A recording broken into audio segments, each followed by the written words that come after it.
खाने के लिए आटा न मिले, पर घर के किसी न किसी कोने में एक हरे कपड़े में लिपटी हुई कुरान जरूर मिले। आज आप देखते होंगे ईसाइयत का इतना प्रचार प्रसार जगह जगह पर चल रहा है। तरह तरह की योजनाएं बना करके वो लोग अपने मत संप्रदाय को फैला रहे हैं। और एक बार श्रद्धेय स्वामी जी से भी मैंने चर्चा की थी कि हमारे घरोंडा के अंदर कुछ मोहल्ले ऐसे थे, उन मोहल्लों में आकर के जहां पर लोगों की पढ़ाई लिखाई का स्तर कम, कार्यशैली भी छोटी, उनके बीच में आकर के कभी दवाइयां बांट दी, कभी कुछ बांट दिया। और 1-1.5 महीने के बाद जाकर के देखो तो गले में क्रॉस का चिन्ह और घर में बाइबल रखी हुई मिलती। इस पर मैंने आर्य समाज के प्रधान जी से बात की, हमारे प्रधान जी हैं वहां पर, जयपाल जी,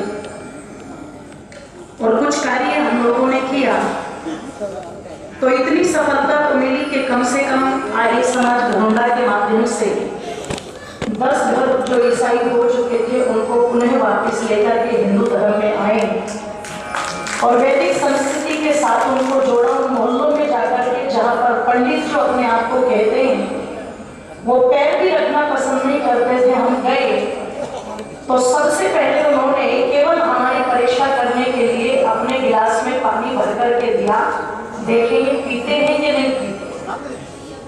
तो तुरंत मैंने भी और हमारे जितने भी पदाधिकारी ने सबने उठाए जल पिए और पी करके मैंने कहा केवल पानी में निपटाओगे, चाय नहीं पिलाओगे क्या?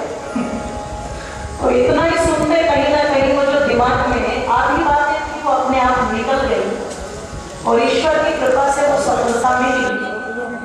तो जब हम लोग उनको समझा रहे थे और कहीं ना कहीं वो इस वैदिक धर्म के प्रभाव में लौट रहे थे तो उन्होंने वो क्रॉस के चिन्ह जो थे वो उतार करके रख दिए। उस दिन यजुर्वेदी पर जब मैंने संकल्प दिलाया और उनके घरों में बाइबल को उठा करके लाए, उस बाइबल को रख दिया।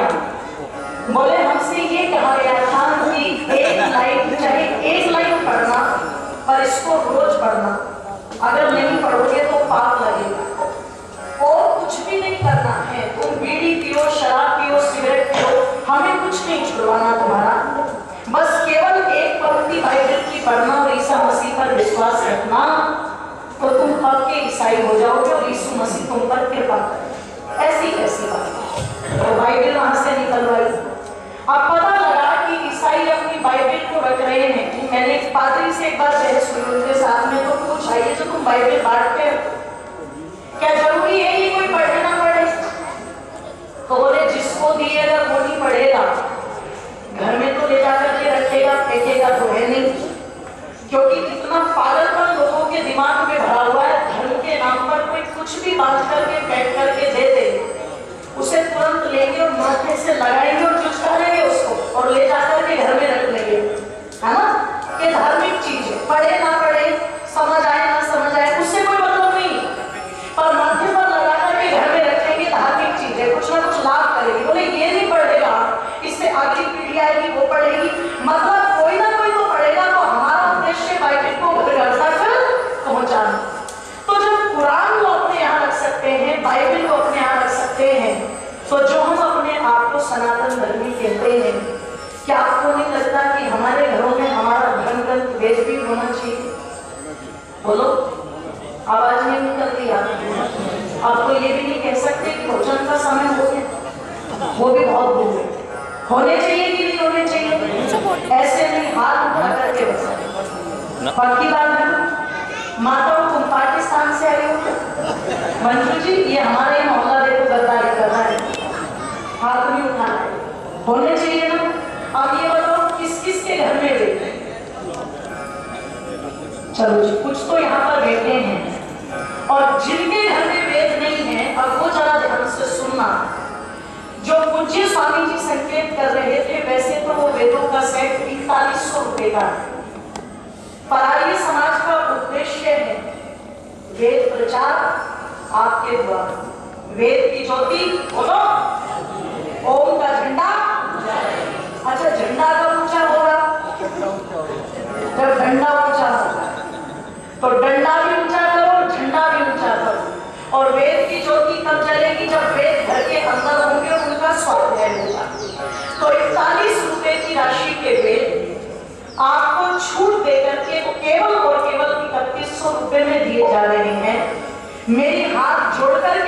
प्रार्थना है।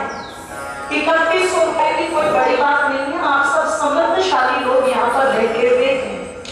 ईश्वर ने आप सबको सामर्थ्य दी है।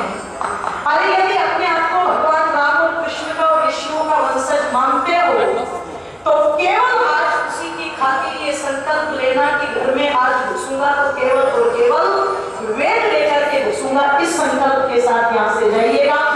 केवल मात्र 3100 रुपए की राशि पर वो दिए जा रहे हैं जो संभव है आपको कल उपलब्ध कराए जाएंगे। मेरी सभी से प्रार्थना है। आइए मन स्थिति को एकाग्र करें, सीधे होकर के बैठेंगे सभी। और ये गाड़ी नंबर NH 8783 जय मारुति गेट पर खड़ी है, कृपया उसको हटवा दें, उसके कारण कोई विघ्न आ रहा है।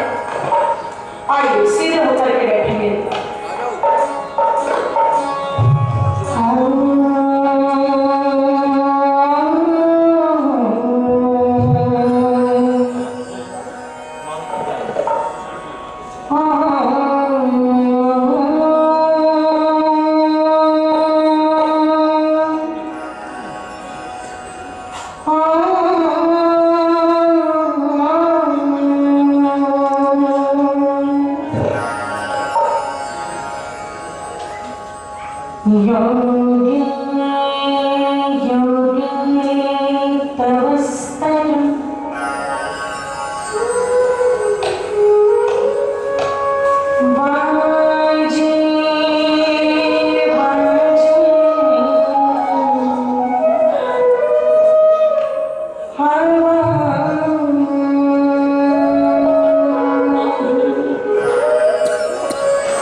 बड़े ही आदर सम्मान श्रद्धा के योग्य इस पवित्र पावन व्याख्यान वेदी की शोभा, जिनके बड़े ही सुंदर सारगर्भित और प्रेरणादायी उपदेश हम सभी सुन रहे थे, ऐसे आर्य जगत के मूर्धन्य विद्वान सन्यासी जिनको सुनने की अधिक से अधिक सुनने की इच्छा सबकी बनी रहती है, और जहां भी आप जाते हैं आपके व्यक्तित्व का, आपकी जीवन शैली का एक अलग ही प्रभाव होता है। ऐसे सरलता और सौम्यता की प्रतिमूर्ति पूज्य स्वामी आर्यवेश जी महाराज गुरुकुलपुर से हमारे मध्य में पहुंचे। उत्तर प्रदेश आर्य प्रतिनिधि सभा के महामंत्री श्रद्धेय पूज्य स्वामी धर्मेश्वर जी महाराज, श्रद्धेय हमारे दूसरे स्वामी जी, और बड़े सौभाग्य से बहुत दिनों के पश्चात जिनके दर्शन करने का सौभाग्य मुझे मिला, आर्य जगत की महान विदुषी। हम अपने शास्त्रों में, अपने ग्रंथों में विदुषी गार्गी और मैत्रेय की चर्चा को पढ़ते हैं, पर वर्तमान समय में उसी गरिमा, उसी विद्या से अलंकृत मेरे लिए वंदनीय, अभिनंदनीय, प्रेरणा स्रोत पूज्य आचार्य डॉक्टर सुमेधा जी, जो आज के इस महिला सम्मेलन की अध्यक्षता भी कर रही हैं, मैं चाहूंगी एक बार उनका जोरदार तालियां बजाकर स्वागत। उनके साथ आई हुई पवित्र वेद की ऋचाओं का पाठ करने वाली और यज्ञ की समस्त व्यवस्थाओं को अपने निर्देश से संभालने वाली आदरणीय आचार्य स्वस्ति जी, सभी मेरी पवित्र ब्रह्मचारिणियां बहनें, इस पवित्र पावन कार्यक्रम के सूत्रधार सरलता और सौम्यता की प्रतिमूर्ति, और आपको देखकर के मुझे याद आती है हिसार गुरुकुल आर्य नगर में स्वामी सदानंद जी, अब वो रहे नहीं। जब भी मैं उनसे पूछती थी स्वामी जी आपका स्वास्थ्य कैसा है, बस आपने सफेद कुर्ता पहना, उनका कुर्ता लाल था बाबूजी, पर मुझे लगता है लंबाई और बिल्कुल बॉडी का स्ट्रक्चर बिल्कुल वही का वही है, ऐसा ही। मैं उनसे जब भी पूछती थी तो वो एक ही बात कहते थे, मैंने कहा स्वामी जी स्वास्थ्य कैसा है, बोले बिल्कुल टाली वर्गा, है ना, यही बोलते थे स्वामी जी, बिल्कुल टाली वर्गा। तो मुझे लगता है वो तो बोलते थे टाली वर्गा, और उन्हीं के उसमें भी वो जोश दिखाई देता था। यहाँ पर 95 वर्ष के होकर के वो गए हैं, अभी कुछ दिन पहले उनका देहावसान हुआ है। वैसे ही हमारे बाबूजी बोलते तो नहीं है, टाली शब्द का वो प्रयोग तो नहीं करते बाबूजी, पर जब भी आकर के आप कुछ कहते हो ना कि इन विचारों का ध्यान रखना, इनका ध्यान रखना, तो मुझे भी अपने मस्तिष्क में वो टाली बजती हुई सुनाई देती है। ऐसे हमारे बाबूजी आदरणीय श्री रामपाल जी, उनका हृदय की गहराइयों से धन्यवाद ज्ञापित करती हूँ, जिन्होंने इतनी सुंदर रूपरेखा इस गांव के अंदर बनाई है। उनके आज्ञाकारी सुपुत्र, तीनों ही सुपुत्र जो उनकी इस कार्य को आगे बढ़ा रहे हैं, आदरणीय भाई कृष्णपाल जी, श्री श्याम सुंदर जी, और तीसरे भी हमारे भ्राता जी, पूरा परिवार इन व्यवस्थाओं में लगा हुआ है, वो सब धन्यवाद के पात्र हैं। हमारे मध्य में उपस्थित मैं देख रही हूँ कि दूर दराज से चलकर के आज दिल्ली दुर्गापुरी विस्तार से चलकर के, जिनका राजनीति से बड़ा गहरा संबंध रहा है, आदरणीय श्री सतीश जी के पूज्य पिताजी, वो भी यहाँ पर पहुंचे हैं। मैं चाहूंगी एक बार बाबूजी अपने स्थान पर खड़े हो जाएं। बहुत नजदीकी संबंध अटल जी से, आदरणीय जी से, राजनाथ जी से आपका रहा, और बहुत शुद्ध तरीके से आपने राजनीति की है, वो भी आज हमारे मध्य में है। इस सभा में उपस्थित आप सभी मेरे लिए वंदनीय हैं, अभिनंदनीय। हमारे प्रमुख धनखड़ जी, राजेंद्र जी पहुंचे हैं आज, और सभी जो आर्यजन यहाँ पर उपस्थित है, मैं हृदय की गहराइयों से आप सभी का वंदन अभिनंदन करती हूँ। शक्ति स्वरूपा भक्ति स्वरूपा वंदनी मातृशक्ति और मेरे साथ में वाद्य यंत्रों पर संगति दे रहे समस्त मेरे भ्राताजन, ये कुछ छोटे बच्चे थे जिनके परिवार से उन्हें अच्छे संस्कार मिले थे। उन्होंने कुछ राशि और कुछ राशि हमारी बहनों ने और एक भ्राता जी आए थे, ये 500 रुपए की राशि देकर के मुझे सम्मानित करके गए। जिन आर्यजनों ने ये राशि देकर के मेरा सम्मान किया, मैं हृदय की गहराई से उन सबका धन्यवाद करती हूँ। और ये बहुत अच्छा सा ये सम्मेलन जो महिला सम्मेलन चल रहा है,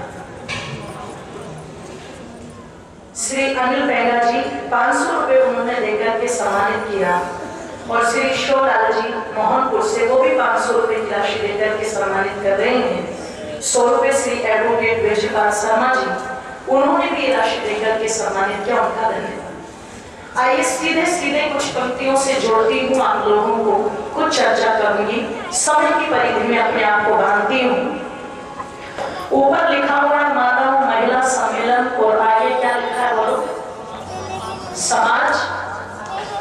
एक स्वामी जी थे बदायूं की तरफ के, एक भजन उन्होंने कभी गाया था कि सुधर जाए यदि माँ बहने तो सारा देश, बोलो सुधर जाए। तो मैं सोच रही थी आज पता नहीं किन्होंने ये विषय निर्धारित किए हैं। एक तरफ महिला सम्मेलन भी लिख दिया और दूसरी तरफ समाज सुधार भी लिख दिया। जिसने भी विषय लिखे हैं बुद्धि का पूरा प्रयोग करके लिखा है। क्यों लिखा है, चंद पंक्तियां कहते हो फिर इसको स्पष्ट करूंगी कि भारत को सनिग बनारी, भारत की नारियों कि भारत को स्वर्ग बनारी, भारत की नारियों, भारत को स्वर्ग बनारी, भारत की नारियों, भारत की नारियों,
गोपाल जी 100 रुपये देकर के सम्मानित कर रहे हैं। श्री राजू सिंह जी शमशेर 100 रुपये देकर के सम्मानित कर रहे हैं। श्री ब्रह्मा सिंह जी नरगा से वो भी 100 रुपये की राशि देकर के सम्मानित कर रहे हैं। केपी सिंह जी राजनगर एक्सटेंशन से 500 रुपये की राशि देकर के, सुरेंद्र सिंह जी मुरादनगर से 100 रुपये, श्री स्पर्श चौधरी जी पौत्र कृष्णपाल सिंह जी महिला से आप भी 100 रुपये की राशि देकर के सम्मानित कर रहे हैं। सुखराम जी जो हरियाणा से चल कर के पहुंचे हैं, उन्होंने भी 100 रुपये की राशि देकर के सम्मानित किया है। धन्यवाद। कुछ पंक्तियां मैंने आप लोगों के मध्य में बोली कि भारत को स्वर्ग बनाओ री भारत की नाम, और ये कब बनेगा कि तुम वैदिक धर्म निभाओ री भारत की नाम। जो महिला सम्मेलन के साथ ये समाज सुधार शब्द जुड़ा हुआ है, ये क्यों जुड़ा हुआ है वो सुन लीजिए आप। ये जो भवन विद्यालय का आपको दिखाई दे रहा है, इस भवन को बनाने से पहले इसकी नींव भरी गई, और मेरी माताओं आप बताना वो जो नींव भरी जाती है वो हम कच्ची कच्ची भरते हैं या पक्की पक्की भरते हैं? जोर से बोलो। ताकि उस पक्की नींव के ऊपर टिकने वाले भवन की गारंटी दी जा सके कि ये भवन एक मजबूत नींव पर टिका हुआ है, मजबूत है। अगर नींव मजबूत है तो भवन की गारंटी दे सकते हैं, और अगर नींव में किसी भी प्रकार की कोई कमजोरी है तो भवन की गारंटी हम नहीं दे सकते। पता लगा जो एक मकान को बनाने में, एक भवन के निर्माण में एक महत्वपूर्ण भूमिका नींव की होती है। वेद माता कहती है वही भूमिका समाज के अंदर नारी की होती है। इसलिए जब हम राष्ट्रीय प्रार्थना बोलते हैं आ ब्राह्मण ब्राह्मणों, तो उसमें हम क्या बोलते हैं? पुरंदर योश। और इसका अर्थ जब किया जाता है तो क्या कहते हैं? आधार राष्ट्र की हो नारी सुबल सदा। ये नारी राष्ट्र का आधार, ये नारी राष्ट्र का समाज का आधार है। अब जरा चिंतन करना बंधुओं के माताओं, अगर ये आधार मजबूत है, सुदृढ़ है, तो समाज भी कैसा होगा? बोलो माताओं, सुदृढ़ होगा, मजबूत होगा, अच्छा होगा, सभ्य होगा, संस्कृत होगा। पीछे जो बातें कर रहे हैं भैया, थोड़ी आवाज जा रही हो तो पीछे बातें ना करें। गाड़ियों के पीछे जो बातें कर रहे हो थोड़ा सा बातें ना करें भैया, सुन ले थोड़ा ध्यान से।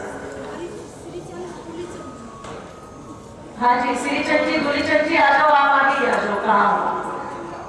एक बार बुला लीजिए उनको आगे, थोड़ा सा ज्यादा आवाज। निवेदन कर रही थी आप लोगों के मध्य में, अगर ये आधार मजबूत है तो समाज और राष्ट्र भी कैसा होगा? मजबूत। और अगर ये आधार किसी कारण से मेरी माताओं कमजोर पड़ जाता है तो समाज और राष्ट्र भी कहीं ना कहीं बोलो कमजोर पड़ जाता है। जब तक ये आधार मजबूत रहा तब तक मेरे देश की ये स्थिति थी कि जहां वेदों का, मंत्रों का अर्थ करने में या मंत्रों के दर्शन करने में दृष्टा के रूप में हम ऋषियों को पढ़ते हैं, वहां हम ऋषिकाओं को भी पढ़ते हैं। यदि महाराज जनक की सभा में याज्ञवल्क्य के जैसे विद्वान बैठते थे तो उस समय में कहीं ना कहीं उनसे प्रश्न उत्तर करने के लिए गार्गी जैसी विदुषी भी बोलो हुआ करती थी। ध्यान रखिए, यदि इस देश के अंदर उस समय वीर थे, श्री दयानंद जी ने कोड किया सत्याग्रह प्रकाश के अंदर, एक नाम पर भारत के अंदर बहुत लांछन लगाए जाते हैं। रामायण में एक पात्र का नाम आता है जिन्हें हम महाराज दशरथ की मझली रानी कैकेयी के रूप में जानते हैं। पर यदि महर्षि वाल्मीकि के रामायण को थोड़ा सा हम ध्यान से पढ़ ले और चिंतन कर ले तो वहां पर माता कैकेयी की भूमिका कुछ और ही देखने को मिलती है, उसको गहराई से समझने की बात है।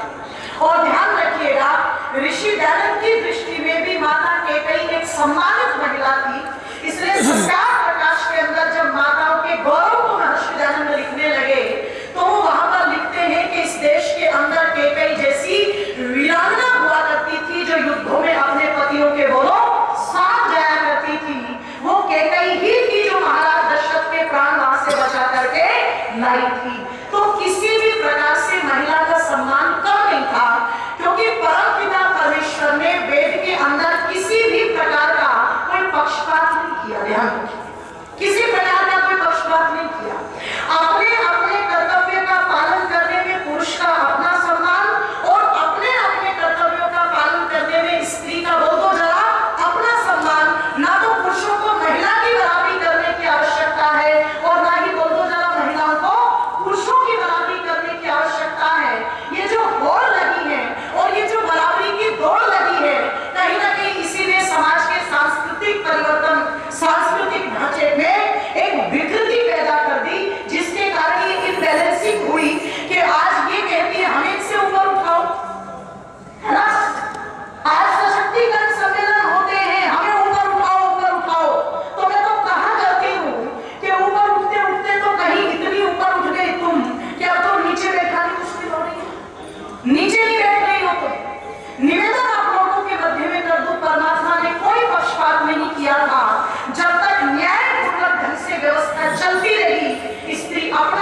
सम्मान पाता था। और जैसा कि विद्वान बार-बार बता रहे हैं कि वेदों के ढांचे बिखरने के कारण, वेदों की मान्यताओं के बिगड़ने के कारण जहां अन्य अन्य कुरीतियां समाज के अंदर आई, वहां मातृशक्ति के भी सम्मान को सबसे ज्यादा ठेस पहुंचाई।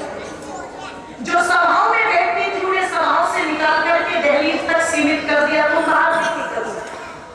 जो कभी वेद शास्त्रों की विदुषी हुआ करती थी, दर्शनों की विदुषी हुआ करती थी, उन पर ठप्पा लगा दिया, तुम्हें पढ़ने का अधिकार नहीं है, स्त्री शूद्रो न धियताम इति श्रुते।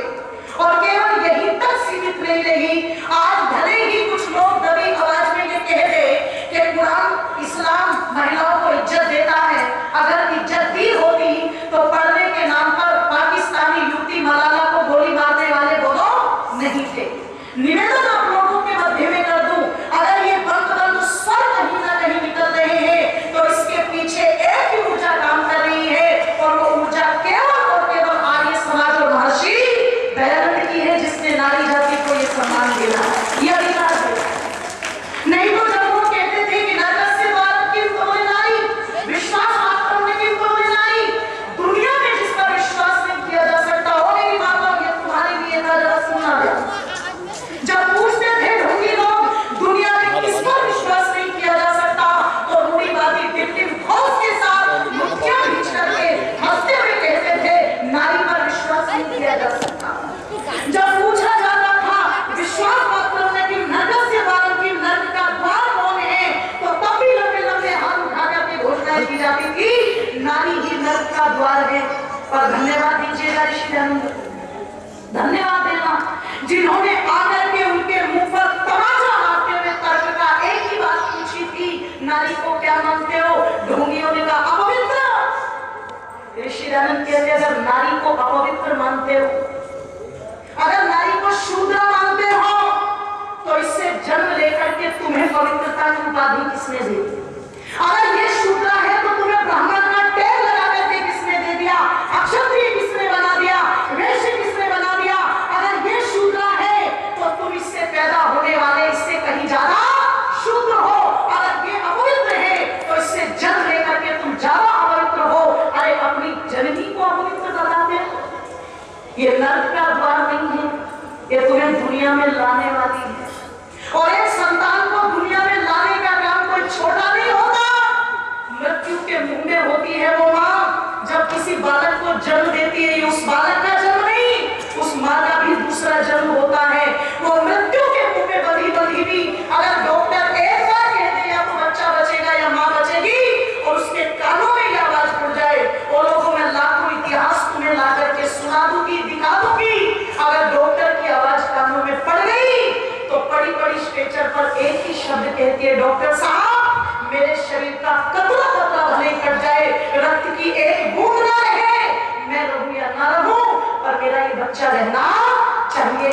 जो क्या कर सकता है, कभी मूर्तियों में नरक का द्वार कैसे हो सकती है? जिसको नहीं देखा हमने कभी, न जाने वो सूरत क्या होगी। माँ तेरी सूरत से बढ़कर भगवान की सूरत क्या होगी। इसलिए मैं कहा करती हूँ, जो लोग आजकल मोबाइल उठाते, फेसबुक, व्हाट्सएप है ना, ट्विटर पर एक ही बात लिखते हैं, 4 दिन शादी को नहीं होंगे कम वक्तों के, और 4 दिन के बाद ये रंग चढ़ जाता है माई वाइफ, बोलो माई लाइफ। अरे कम्बा पूछूं, इतने दिन हो गए तुम्हारी माँ जिसने तेरे लिए इतना समर्पण किया, सब कुछ किया, आज तक तुमने अपने मोबाइल के ऊपर ये नहीं लिखा माई मदर माई लाइफ। और 4 दिन पत्नी क्या आ गई, तुरंत तुझे सूझ गया स्टेटस डालने की, तुझे खबर आ गई कि माई लाइफ माई लाइफ। मैं मना नहीं करती कि पत्नी का सम्मान मत करो, पर एक बात कह दो, ये सम्मान दिखावटी सम्मान है।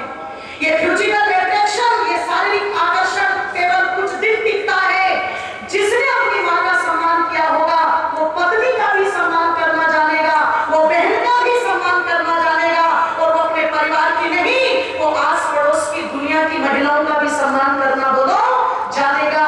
जो माँ का सम्मान नहीं कर सकता वो दुनिया में ध्यान रखना किसी महिला का सम्मान नहीं कर सकता, वो कभी नहीं कर सकता। ये बात मेरी याद रखना। आज मैं देखती हूँ स्थिति क्या है यहाँ पर। अभी पिछले दिनों नवरात्रे गए ना मतलब, और नवरात्रों में क्या किया, एक देवी बनाई, अपने हाथों से बनाई होगी ना, साइज भी खुद ही डिसाइड किया होगा कि इतनी बनाओ, इतनी बनाओ, इतनी बनाओ, है ना? अपने हाथ से उसमें रंग भरे होंगे। और बचपन में मैं देखती थी जब कई बार मिट्टी से उसको बनाते थे तो सूखते सूखते बीच में दरार भी आ जाती थी उसमें, तो फिर उसमें दोबारा मिट्टी भर के जोड़ते थे, उसकी हड्डियों को दरार आ गई, है ना? कमर टूट गई इसकी तो दोबारा मिट्टी भरो उसमें, फिर उसमें कलर करके दीवार से चिपकाया। 9 दिन तक नहलाते हैं, खिलाते हैं, जगाते हैं, सुलाते हैं, कपड़े पहनाते हैं, 9 दिन तक पूरा सम्मान। पता नहीं 9वें दिन बेचारी रात में कौन सी तुम्हारी टूम ठेकरी निकालती है, पता नहीं तुम्हारा क्या पूरा कर देती है वो। 9वें दिन उतारा दीवार से उतर और डाली उसको तसले में और धरी सर पर, और गांव के तालाब में जहां सारी गंदगी जाती थी ले तू पटक के मारी, पानी सारी हड्डी पसली तोड़ दी बेचारी की। वो कहती होगी बचाओ बचाओ, और ये कहते जय माता दी, जय माता। और क्या नहीं, इतना ही नहीं, ना ना ना, इतना ही नहीं, जय माता दी बोलने के बाद क्या कहेंगे, अगले साल फिर आना, पागल है वो जो अपनी हड्डी तोड़वाने आएगी तुम्हारे यहाँ। सोच के देखो, खाती नहीं खिला रहे हैं, सोती नहीं सुला रहे हैं, जागती नहीं जगा रहे हैं, नहाती नहीं नहला रहे हैं। पर जो नहाती भी है, क्यों माता जी, नहलाते नहीं। जो खाती भी है, बोल दो जरा, खिलाते नहीं। जो सोती भी है, सुलाते नहीं। और जो कपड़े पहनती भी है, जोर से बोल दो उसके लिए योजना चल रही है। छोटा सा पोता दादी के पास आके कहता, दादी दादी तू कब मरेगी? इसने कहा सत्यानाश जाए तेरा, सारा दिन तुझे गोद में उठा के घूमती हूँ और तू मेरी मरने की कल्पना कर रहा है। मैं नहीं। वो मेरी मम्मी रोज मेरे पापा से कहती रहती, पता नहीं तेरी मां कब मरेगी, पता नहीं तेरी मां कब मरेगी, पता नहीं तेरी मां कब मरेगी। क्यों कि ये मर जाए तो इसके वाले कमरे में भैंस खा, भैंस की चिंता और मां की चिंता बोलो, सोच के कैसे हो सकती है वो नरक। मुझे तो यही पंक्तियां याद आती हैं कि भूख लागी मार तेरी अखियां, कि भूख लागी मार तेरी अखियां, मेरे लिए जाती है तो मेरे लिए जा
500 रुपये, श्री राजेंद्र चौधरी जी दुराई से 500 रुपये, हमारे विनोद सिरोही जी भी सम्मानित करके गए, उनका धन्यवाद। बस निवेदन आप लोगों के मध्य में इतना कर रही थी, जो त्याग तपस्या की प्रतिमूर्ति है ये मातृ शक्ति, ईमानदारी से कहना वो नरक का द्वार कैसे हो सकती है। ये ओंकार भरी तो महर्षि दयानंद ने बनी, और तब स्वामी जी कह रहे थे जो झगड़ी हुई थी ना विधवा विवाह जैसी नहीं होने देगी, है ना। निवेदन कर दूं आप लोगों के सामने, अमर स्वामी जी का शास्त्रार्थ हुआ, संभवतः मुझे ध्यान आता है गाजियाबाद के आसपास है, निर्णय के तट पर पुस्तक में छपा कि लोगों ने जब आर्य समाज के शास्त्रार्थ किया विधवाओं का विवाह क्यों करा रहे हो, होता नहीं है, तो श्रद्धेय अमर स्वामी जी ने कहा कैसे नहीं होता, कैसे नहीं होता। महिलाओं के मरने पर पुरुष तो तुरंत बाजे बजवाने की तैयारी करने लगता है, इनका विवाह तो हो जाता है, तो तुरंत उन लोगों ने क्या कहा, बोले कि इनके विवाह के लिए तो वेद में मंत्र आया है। तो अमर स्वामी जी ने कहा कौन सा मंत्र आया, खोल के दिखाओ। अब मंत्र उनको पता हो तभी तो खोल के दिखाएगा। तो उन्होंने कहा देखो वो तो हमें पता नहीं मंत्र कहाँ है, वेदों में आया है। तो अमर स्वामी जी ने कहा तुम्हें नहीं पता पर मुझे पता है, जहाँ पर पत्नी के मरने के बाद पुरुष के विवाह का मंत्र आया है, उसी के नीचे वाला मंत्र पढ़ करके देखना, आंखें खोल करके वो स्त्रियों के लिए आया है, खोल के देखो। अच्छा पता हो तो खोल के देखो। तो आर्य समाज ने ये आर्य समाज ने ये लड़ाई लड़ी, तब मेरी माताओं आपको ये अधिकार मिला। और चलते चलते बात कह दूं, जो अधिकार मिला है मेरी माताओं, उसका फायदा आपने बहुत कम उठाया।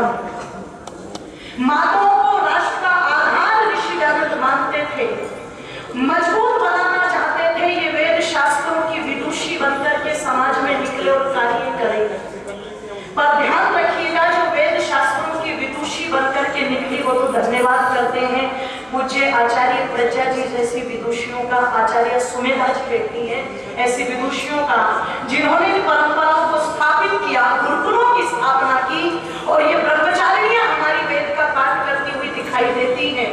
नहीं तो अधिकांश माताएं जो है यदि उनसे पूछ लो कि ये अधिकार आपको किसने दिलाया, वो जानती भी नहीं है कि उसका नाम दयानंद, अपरिचित है, बिल्कुल अपरिचित। ध्यान रखिएगा।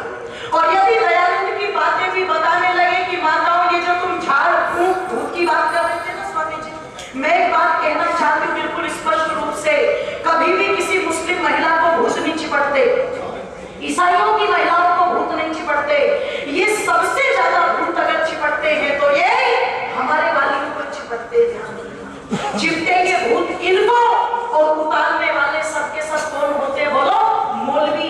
एक समय होता था जब घर में विवाह होता था, घर की माताएं भोजन बनाती थी, सबकी सेवा करती थी, सारे कार्य करती थी, और नाचने वाली बाहर से आती थी।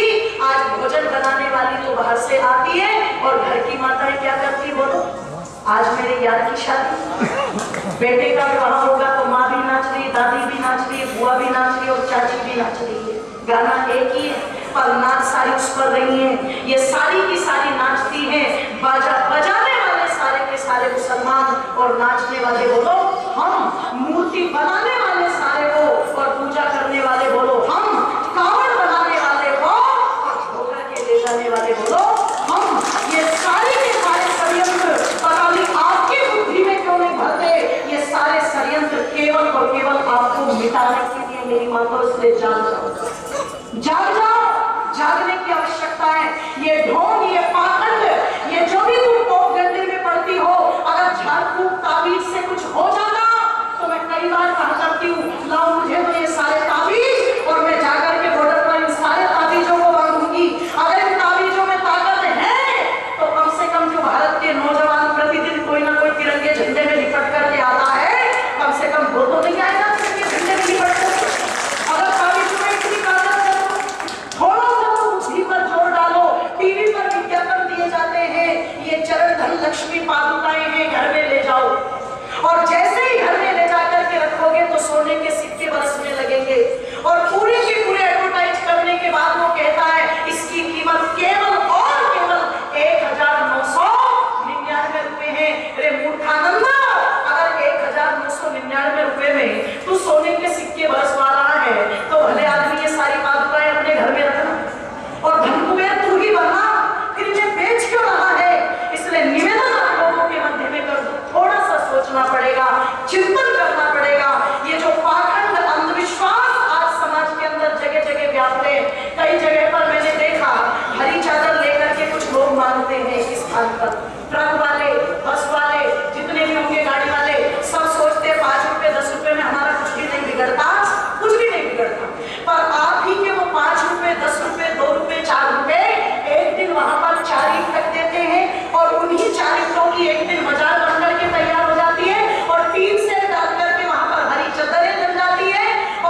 साई कौन? एक बार भी विचार नहीं करते कौन है ये सब जिन्होंने हमारे पूर्वजों को अधिक से अधिक काटा, अधिक से अधिक मारा, हमारे देश की बहन बेटियों की इज्जत को हानि पहुंचाई, हमारी संस्कृति को नष्ट भ्रष्ट किया। उन्हीं की मजारों को हम पूज रहे हैं, उन्हीं की मजारों पर हम मत्था टेक रहे हैं और उन्हीं से मांग रहे हैं बच्चे नहीं है तो बच्चे दे दो। फैक्ट्री खोली है क्या बजाते? फैक्ट्री खोली है क्या बजाते? जरा सोच के देखो, चिंतन करो आप एक बार। आज हम राम की मर्यादा को भूल करके रामपाल के पीछे चल पड़े, है ना? निवेदन कर दो, आज हम कृष्ण की मर्यादा को भूल करके साईं बाबा को पूजने लगे। सबके घरों में जाकर के देखो, अधिकांशतः एक मूर्ति रखी हुई मिलेगी और वो मूर्ति किसकी होगी बोलो? साईं बाबा की। कृष्ण में ताकत नहीं लगी। देखिए हमारी माता जी चुड़ियाला से ये 500 रुपए की राशि देकर के सम्मानित कर रहे हैं, उनका धन्यवाद। श्री सत्यवीर सिंह जी आगे मकरेरा से 100 रुपए, सलेख भैया जी मकरेरा से 100 रुपए, श्री रविंद्र जी 100 रुपए और श्री श्रीपाल जी नगला से वो भी 100 रुपए की राशि देकर के सम्मानित कर रहे हैं, उनका धन्यवाद। और आदरणीय हमारे राजवती जी जो मुझे पहले भी सम्मानित करके गई थी भोजपुर से और अभी भी ये 500 रुपए की राशि देकर के सम्मानित कर रहे हैं, उनका बहुत बहुत धन्यवाद। मूलचंद प्रधान जी मंडोली से वो भी 500 रुपए देकर के सम्मानित कर रहे हैं। छोटा सा बच्चा अथर्व जी उन्होंने भी सम्मानित किया, धन्यवाद। और आदरणीय श्री राजकुमार त्यागी जी 500 रुपए की राशि जो डिडोली से चल करके आ रहे हैं वो दे रहे हैं। और मेरी माताओं में तो केवल इतना निवेदन कर रही थी, ये जो पाखंड अंधविश्वास जो दिन प्रतिदिन खोखला कर रहा, धन्यवाद माता जी का भी बहुत बहुत। इस पाखंड और अंधविश्वास से बचो। आर्य समाज नहीं चाहता था तुम्हें कि तुम झाड़ फूंक करती हुई मजारों पर पीरों पर घूमो। अरे ऋषि ध्यान को चाहते थे मेरे देश की माताएं वेद शास्त्रों की विदुषी बनकर अपने परिवार को स्वस्थ बनाने का काम करें, क्योंकि गृहिणी ग्रह उच्चते, एक गृहिणी भी तो होती है जो घर को घर बनाने का बोलो काम करती है। और मैं तुमसे कहती हूँ अपने घर के अंदर अपने बड़े बुजुर्गों की सेवा करो, उन्हें देवता मान करके पूजो, तुम्हें कहीं पर नकली देवता पूजने की आवश्यकता बोलो नहीं पड़ेगी। तुम अपनी संतानों को संस्कारित कर दो, क्योंकि जिस समय शकुंतला को दुष्यंत ने पहचानने से मना कर दिया था तो एक बात कही थी शकुंतला ने, महाराज कमजोर मत समझना मुझे, बिल्कुल कमजोर मत समझना, संतान हो गई तो मैं कमजोर बन गई ना। एक व्यक्ति अगर किसी निर्जल स्थान पर एक बावड़ी बनवा दे तो उसे बहुत पुण्य लगता है, पर 100 बावड़ी बनवाने से ज्यादा पुण्य एक तालाब खुदवाने वाले को लगता है। 100 तालाब खुदवाने वाले से ज्यादा पुण्य एक यज्ञ करने वाले को लगता है। और महाराज 100 यज्ञ करने से ज्यादा पुण्य उस माँ को लगता है जो माँ एक योग्य संस्कारी संतान पैदा करके राष्ट्र को दे देती है। 100 यज्ञों का पुण्य एक तरफ, एक उत्तम संतान का पुण्य एक तरफ। कोई कायर कपूर पैदा नहीं किया है, ऐसी संतान पैदा की है जो इतिहास रचेगी। जननी जने तो भक्तजन या दाता या शूर, और नहीं तो जननी बाज रहे काहे गवाए नूर। मेरी माताओं आपकी यश कीर्ति गौरव गाथाएं इतनी है, बताते बताते समय निकल जाएगा। बस अंत में इतना कहना चाहूंगी कि थोड़ा सा चिंतन, थोड़ा सा विचार। 30 बार में कोई गाड़ी है, चाहूंगी कि आर्य समाज आपको आधार बनाना चाहता है, इसलिए ढोंग पाखंडों से बचो।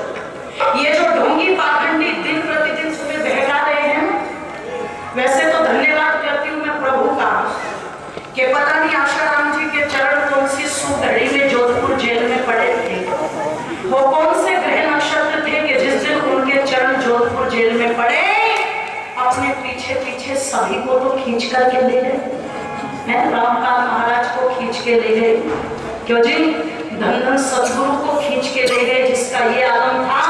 अगर पंडित रामनिवास जी कहा करते धन धन सदगुरु तेरा ही आसरा हो, तू ही बिहार तू ही सासरा। माताएं पागल हो गई, जा रहे हैं ये दिन प्रतिदिन, इसलिए बचो इनसे, क्योंकि ये सब के सब केवल बहकाने वाले हैं। बस आर्य समाज ही ऐसा है मेरी माताओं जो बहकाने से बचाता है, यथार्थ का दिग्दर्शन कराता है। इसलिए कह दूं कि आर्यों ने हलचल मचा दी, तुम देखो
मोदीनगर से और श्री अरुण त्यागी जी डिंडोली से, महेंद्र सिंह जी भिंडार से, अमरजीत जी गाजियाबाद से ये राशि देकर के सम्मानित करें। चौधरी अमन जी मुझे भी और आदरणीय भैया कुलदीप को भी 500 रुपए की राशि देकर के सम्मानित कर। इन्होंने 500 रुपए की राशि त्यागी जी जो आर्यनगर से चलकर के आई हैं और डिंडोली से सभी 500 रुपए देकर के सम्मानित कर रहे हैं। और 30 साल में ये इको कार है, इसको थोड़ा सा हटवा दीजिए। ये बहन भी ये राशि देकर के सम्मानित कर दी गई, इनका धन्यवाद। और आइए आप लोगों के मध्य में कह रही थी कि गुरुकुल की परंपराएं चली। मोदी जी ने तो 2014 में आकर के एक नारा दिया, बेटी बचाओ बेटी पढ़ाओ, और मोदी जी के हृदय में भी कहीं ना कहीं तो दयानंद जी बैठे हुए हैं, इसलिए दयानंद की बात को ही मोदी जी कह गए और अधूरा कहा। क्योंकि ऋषि को जब मैं पढ़ती हूँ तो ऋषि का नारा पूरा क्या है, बेटी बचाओ प्लस बेटी पढ़ाओ, और बेटियों को आगे बोल तो जरा बढ़ाओ। ये रुकनी नहीं चाहिए, इन्हें खूब आगे बढ़ाओ। पर मेरी माताओं, संस्कारों का विशेष ध्यान रखो। क्योंकि सुबह स्वामी जी जब मोबाइल की बात कह रहे थे ना, मोबाइल चेक करो, बेटों के भी बेटियों के भी, तो मैं एक बात कहना चाहूंगी, मोबाइल चेक कैसे करोगे? आधे मोबाइल पर तो कोड लगे हुए हैं, ना माता जी को पता ना पिताजी को पता कोड क्या है। और अगर कोड मोबाइल पर लगे हैं, आप उसको खोल नहीं सकते, इसका मतलब उसमें कोई ना कोई ऐसी बात जरूर है जो आपसे छिपाने के योग्य, इसका मतलब वो सावधानी नहीं। और मेरी माँ को अगर सावधानी हटी तो दुर्घटना घटी। मेवाड़ का इलाका देख करके आई हूँ, सहम गई थी उसको देख करके। दूरीचंद शर्मा जी ने 5 दिन विद्यालयों में लगाई। भ्राता नेत्रपाल जी बैठे हुए मेरे साथ, हम विद्यालयों में गए तो खुले मुख से प्रिंसिपल ने कहा कि 18 साल होते ही लड़कियां निकल जाएगी। घर वालों को हम पहले ही बता देते, पर मानते नहीं। क्योंकि लव जिहाद के नाम पर पता नहीं कितनी योजनाएं ऐसी चल रही हैं कि बहकाया जाता है। और 1 साल 2 साल तक बिल्कुल ठीक ठाक रखेंगे लड़कियों को ले जाकर के, 2 वर्ष के बाद जहां एक संतान पैदा हुई तुरंत उसकी दुर्गति। और इतनी दुर्गति के कई केस तो ऐसे सुने कि बड़े बड़े परिवारों से लड़कियां गई, 2-3 बच्चों को जन्म दिलवाया और फिर 5-5 6-6 जगह ले जाकर के उनको बेचा गया। बचाना अपने बच्चों को, सावधान करना इस गंदगी से।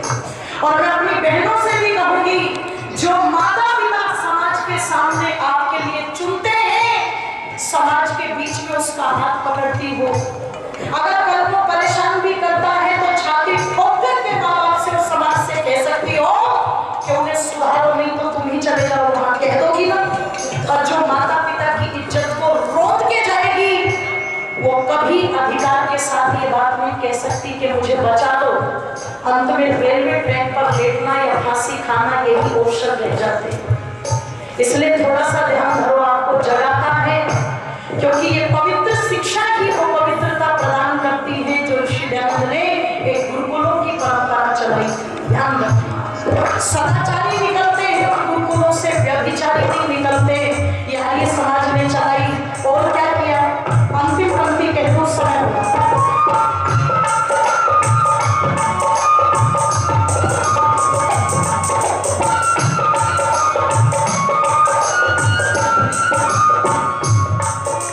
मुसलमान ईसाई मत को जो भी जन अपनाते, मुसलमान ईसाई मत को जो भी जन अपनाते, वो तुम्हारा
ओमेंद्र जी भोजपुर से 500 से, श्री जगवीर जी भोजपुर से 500 रुपए की राशि देकर के सम्मानित करो। धन्यवाद।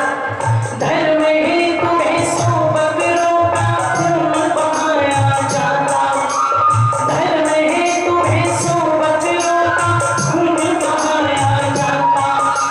कई जगह से पशु बलि को नरदेव बंद करवाता, कई जगह से पशु बलि को नरदेव बंद करवाता। कि धज्जी पाखंडों की उड़ा गई, तुम देखो देश में।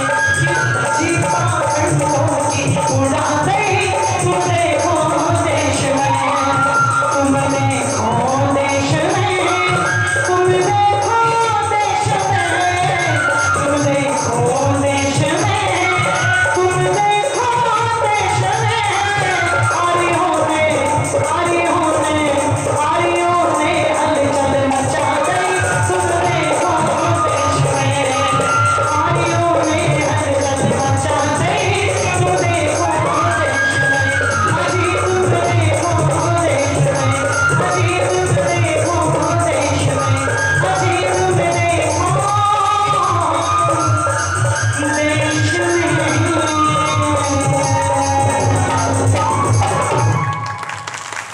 आइए, ये मातृशक्ति जो समाज का आधार है और वैदिक मान्यताओं को जीवन में अपनाने से समाज को सुदृढ़ बना सकती है, बस यही स्वप्न है।